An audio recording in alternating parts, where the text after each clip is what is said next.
Hello friends, मैं आपका फिर से स्वागत करता हूं अपने चैनल पर। तो दोस्तों, जैसा कि आपको पता है, हम डिस्कस कर रहे थे रेप के बारे में और उसकी सज़ाओं के बारे में। तो अभी हमने पूरा जो है वो ये चैप्टर हमारा जो रेप से संबंधित है वो पूरा डिस्कस नहीं किया है। आज हम इस चैप्टर में डिस्कस करेंगे पुनिशमेंट के बारे में, लेकिन एक अलग सिचुएशन में। जैसे कि जो पर्सन है जो अथॉरिटी में होते हैं या किसी विश्वसनीय रिलेशनशिप में होते हैं और वो बहला फुसला के किसी जो उनके अंडर लेडीज़ है उनके साथ सेक्सुअल इंटरकोर्स करते हैं, उसको चाहे रेप नहीं माना जाता है, लेकिन अगर ऐसा करते हैं तो उनके लिए क्या सज़ा का प्रावधान है। इसमें जो ज़रूरी चीज़ है दोस्तों, वो तो पहले तो एक चीज़ है कि पर्सन जो है वो इस पोजीशन में होना चाहिए कि अथॉरिटी में होना चाहिए और उसका पूरा कंट्रोल होना चाहिए। फिड्यूसरी और विश्वास का रिलेशन होना चाहिए उसके साथ, जिस औरत का उसके साथ विश्वास का रिलेशन होना चाहिए। और पब्लिक सर्वेंट भी हो सकता है, जैसे जेल का, या सुपरिटेंडेंट हो सकता है, रिमांड होम का जो इंचार्ज है वो हो सकता है। इस तरह के जो आदमी हैं या चिल्ड्रन होम में है, उनमें जो इंस्टीट्यूशन है उनका जो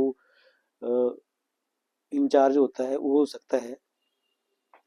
वो अगर उनकी सहमति के साथ भी उनके साथ अगर सेक्सुअल इंटरकोर्स करता है, जो लेडीज वहाँ रहती हैं, तो उसके लिए उसको चाहे रेप ना माना गया हो, लेकिन उसके लिए भी सजा का प्रावधान है। तो इस जो ऐसा सेक्सुअल इंटरकोर्स होता है उसको डिफाइन किया गया हुआ है सेक्शन 68 भारतीय न्याय संहिता, सेक्शन 68 भारतीय न्याय संहिता में इसको डिस्कस किया गया है। तो उसमें बताया गया है कि अगर कोई ऐसा करता हुआ पाया जाता है तो उसके लिए भी कठोर कारावास का प्रावधान है।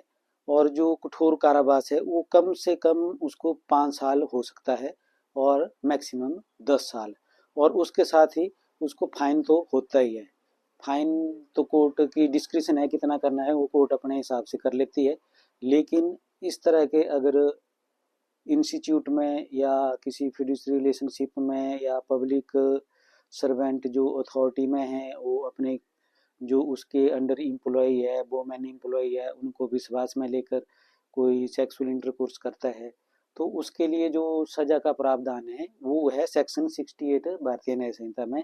और ये कहता है कि उसको कम से कम 5 साल का कठोर कारावास और मैक्सिमम ज़्यादा से ज़्यादा 10 साल का कठोर कारावास और साथ में जुर्माना हो सकता है।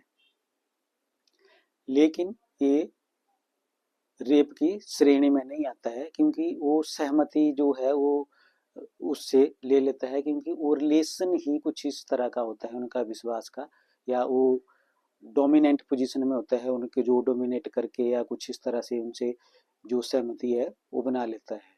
तो फ्रेंड्स, ये बहुत ही बढ़िया और जो वर्किंग वोमेन है उनके लिए बहुत ही बढ़िया ये प्रावधान है, जो किसी को नहीं पता था तो मैंने बता दिया है। तो ठीक है फ्रेंड्स, इस ब्लॉग में सिर्फ इतना ही था। तो छोटा सा ये सेक्शन था जिसमें इतनी सी बात थी। तो ठीक है, मिलते हैं नेक्स्ट ब्लॉग में। Till then, like share subscribe more and more. ठीक है फ्रेंड्स, गुड बाय।